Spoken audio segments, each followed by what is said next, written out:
nanay yun, tanda na nasakay pa sa ano, motorbike. 80 years old na siguro to.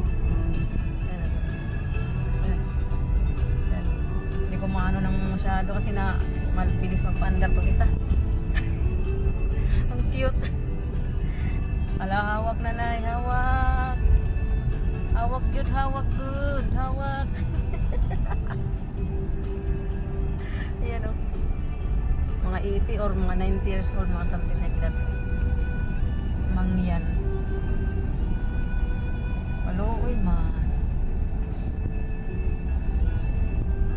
Ano pa rin strong pa rin.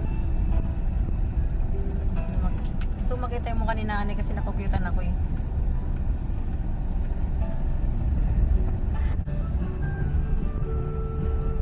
Malapit na dong. Malapit na dong. Makikita na dong yung itsura ni nanay dong. Ayun na!